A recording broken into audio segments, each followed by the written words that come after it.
नमस्कार दोस्तों। दुनिया खत्म होने वाली है।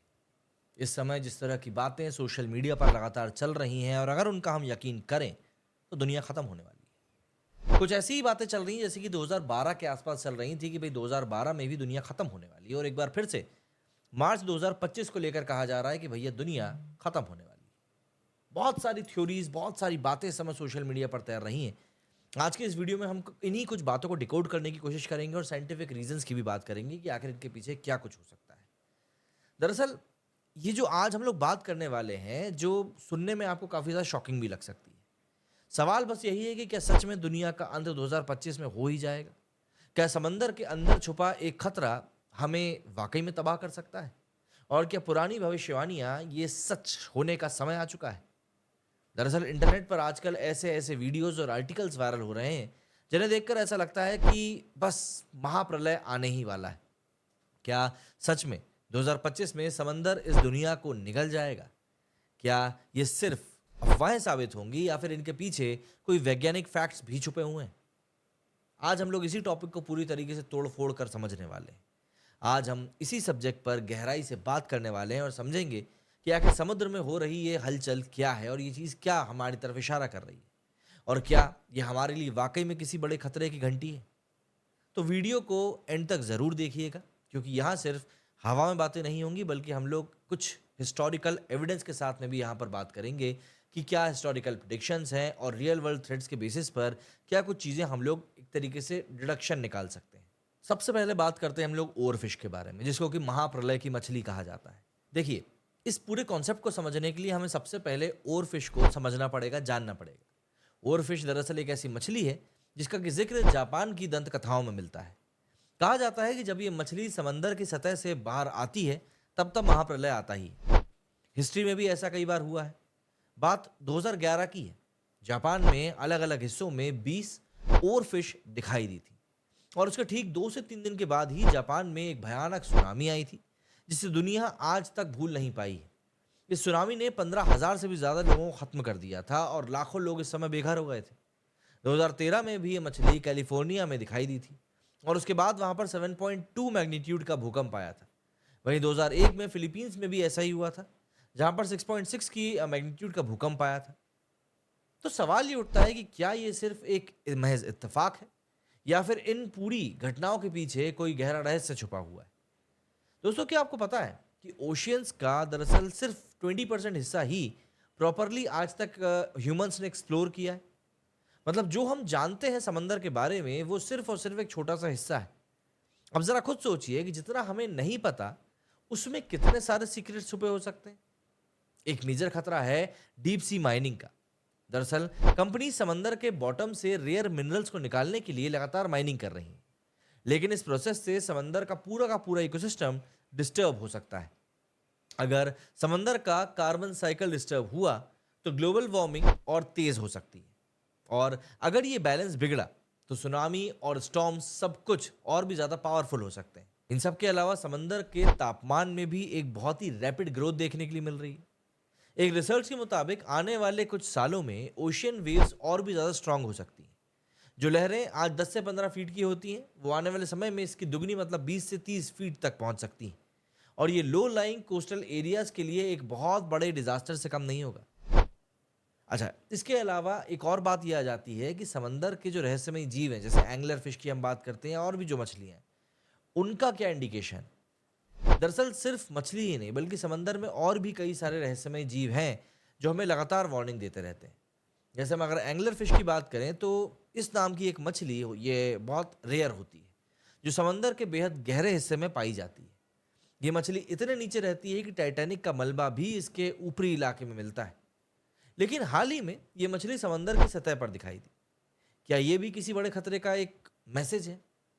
इसके अलावा उड़ीसा में लाखों कछुए समंदर से बाहर निकलकर अंडे दे रहे हैं। केरल में लाखों मछलियां समंदर के किनारे मरी हुई पाई गई। माहिम में हजारों मछलियां समंदर के किनारे पर उछल कूद कर रही थी। क्या ये सिर्फ और सिर्फ प्राकृतिक घटनाएं हैं या फिर इनके पीछे वाकई में कोई बहुत बड़ा रहस्य छुपा हुआ है? अब ये थोड़ा सा मिस्टीरियस हो सकता है, लेकिन कुछ लोग इस बारे में मानते हैं कि समंदर के अंदर कुछ ऐसे प्राणी हैं जो अब तक इंसानों के सामने आए नहीं। लेकिन कुछ लोगों का कहना है कि अगर समंदर की गहराई में छुपी हुई स्पीशीज जो आज तक दिखी नहीं है, अगर वो बाहर आ रही है तो इसका कुछ ना कुछ तो कारण है। इसका मतलब ये नहीं है कि वो एग्जिस्ट नहीं करती, वो एग्जिस्ट करती हैं, और अगर आपको दिख रही हैं तो इसका कुछ ना कुछ तो मतलब है। अब वैज्ञानिक दृष्टिकोण से अगर हम बात करें कि समंदर के नीचे क्या है, तो वैज्ञानिकों के मुताबिक ऐसा ये जो भी कुछ फिनोमेना हो रहे हैं, ऐसा तब होता है जब समंदर के नीचे का जो टेम्परेचर है वो बहुत ज़्यादा तेज़ी से बदल जाता है। जैसे अगर आपके घर में बहुत गर्मी हो जाए तो आप बाहर निकल ही आएंगे ना, ठीक वैसा ही समंदर के नीचे रहने वाले जीव जब ऊपर आते हैं तो ये पॉसिबल संकेत होता है कि नीचे कुछ ना कुछ तो गड़बड़ चली रही है। लेकिन कई बार ये तापमान की वजह से नहीं बल्कि भूकंप या ज्वालामुखी के विस्फोट के कारण भी होता है। क्या समंदर के नीचे कोई बड़ी हलचल हो रही है, सवाल ये उठता है। क्या ये किसी बड़े भूकंप या सुनामी का मैसेज है, ये सवाल भी उठता है। देखिए, साइंस कुछ ऐसे फैक्ट्स भी दिखाता है जो हमें कहीं ना कहीं सोचने पर मजबूर कर देते हैं। अगर हम अंटार्कटिक के नीचे देखें तो साइंटिस्ट एक नया डेंजर आइडेंटिफाई कर रहे हैं जिसे कहा जाता है फायर आइस, यानी कि मीथेन हाइड्रेट। ये एक तरह का आइस होता है जो कि अपने अंदर मीथेन गैस को ट्रैप करके रखता है। अब प्रॉब्लम यह है कि अगर ये आइस पिघलने लगे तो मीथेन एटमॉस्फेयर में रिलीज होगा, और ये एक बहुत ही पावरफुल ग्रीन हाउस की गैस है। अगर ये ज़्यादा अमाउंट में रिलीज हुई तो टेम्परेचर्स और भी तेज़ी से बढ़ सकते हैं, और हरिकेन्स, स्टॉर्म्स और भी ज़्यादा डेंजरस हो सकते हैं। अब इन्हीं के साथ में अगर हम लोग दंत कथाओं और पुराणों की बात करें तो जापानी दंत कथाओं में कहा जाता है कि समंदर के नीचे एक विशालकाय समुद्री दानव रहता है। जब ये दानव जागता है तो महाप्रलय आता ही आता है। लेकिन सवाल यही है कि भाई क्या ये सिर्फ कहानियां हैं या फिर इनके पीछे कोई सच्चाई है। अगर हम हमारे हिंदू पुराणों में भी बात करें तो कालिया नाग और तक्षक नाग जैसे विशालकाय सांपों का जिक्र मिलता है जिन्हें अमरता का वरदान प्राप्त था। कहा जाता था कि आज भी ये जीवित हैं और समंदर के नीचे सो रहे हैं। तो क्या ये दानव जागने वाले हैं? अब इन्हीं चीज़ों को लेकर कुछ बहुत ही बड़े मिस्टेक प्रिडिक्शंस भी हैं। जैसे ऐसे ही कुछ लोगों की जो भविष्यवाणी है, जो भविष्यवाणी करते हैं और उसके लिए मशहूर हैं, उनमें से एक था नास्ट्राडामस। अब नास्ट्राडामस का नाम जितने भी इस तरह के डेटा को कंज्यूम करने वाले लोग हैं, उन्होंने सभी ने सुना होगा। उन्होंने अपनी प्रिडिक्शन में 2025 के आसपास एक मैसिव वॉर और नेचुरल डिजास्टर्स की बात कही थी। और सिर्फ नोस्ट्राडामस ही नहीं बल्कि बाबा वांगा जो एक बुल्गारियन फ्यूचर टेलर थी, उन्होंने भी 2025 को लेकर एक काफ़ी बड़ी भविष्यवाणी करी थी। उनका कहना था कि इस साल एक ऐसा प्राकृतिक आपदा आएगी जो कि दुनिया को, बड़ी पॉपुलेशन को प्रभावित करने वाली है। अब ये सिर्फ एक अफवाह है या सच, ये तो खैर समय ही बताएगा। लेकिन अगर हम रियलिटी देखें तो क्लाइमेट चेंज और नेचुरल डिजास्टर्स का रेट वैसे भी लगातार हर साल एक अलग ही रेट से बढ़ रहा है। तो शायद उनका कहना इतना भी गलत ना हो। अब सवाल ये आता है कि भाई इतना कुछ अगर हो रहा है तो क्या वैज्ञानिकों को कुछ नहीं पता? तो एक चौंकाने वाली बात यह है कि वैज्ञानिकों ने, जो मैंने आपको बताया, कि समंदर के 20% हिस्से को ही एक्सप्लोर किया है, बाकी 80% अभी भी रहस्य बना हुआ है। तो ऐसे में सवाल यही है कि क्या समुद्र के नीचे कुछ ऐसा है जिसे वैज्ञानिक हमें बताना नहीं चाहते? क्या यही वजह है कि वैज्ञानिक अब मंगल ग्रह पर कॉलोनी बसाने की तैयारी कर रहे हैं, जबकि हमारे अपने ग्रह का एक बड़ा हिस्सा आज भी हमसे अनजान है? एक और खतरा हमेशा से ही डिस्कशन में रहा है और वो है एस्ट्रॉइड्स। नासा और दूसरे स्पेस एजेंसीज हमेशा स्पेस के बड़े एस्ट्रॉइड्स पर नजर रखती हैं, क्योंकि अगर कोई बड़ा एस्ट्रॉइड पृथ्वी से टकराता है तो ये एक विशाल डिजास्टर का संकेत रहेगा। फिलहाल नासा एक डार्ट मतलब कि double asteroid redirection test project पे लगातार काम कर रही है, जो कि एस्ट्रॉइड्स की ट्रेजेक्टरी को बदलने की टेक्निक पर काम करता है। लेकिन अगर कोई बिना वार्निंग के आ जाए, मतलब जिसको आप पकड़ ही ना पाओ, तो क्या हम उसके लिए रेडी हैं? एक्सपर्ट्स का कहना है कि फिलहाल हमें किसी बड़े एस्ट्रॉइड से 2025 में तो कोई डायरेक्ट डेंजर नहीं है। लेकिन हाँ, छोटी मोटी स्पेस रॉकेट्स रोजाना अर्थ पर करीब से गुजरती ही रहती हैं। तो अगर कभी कोई अननोटिस्ड एस्ट्रॉइड हमारी तरफ बढ़ गया तो ऑब्वियस सी बात है, सवाल यही है कि क्या हमें डरना चाहिए?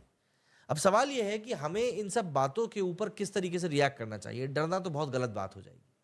क्या हमें अपनी पढ़ाई लिखाई छोड़कर बैठ जाना चाहिए, काम धंधे छोड़कर घर में दुबक जाना चाहिए? तो इसका जवाब है नहीं। दोस्तों, दुनिया में जो होना है वो होकर रहेगा। हमें अपने काम के ऊपर ध्यान देना चाहिए, कर्म के ऊपर ध्यान देना चाहिए।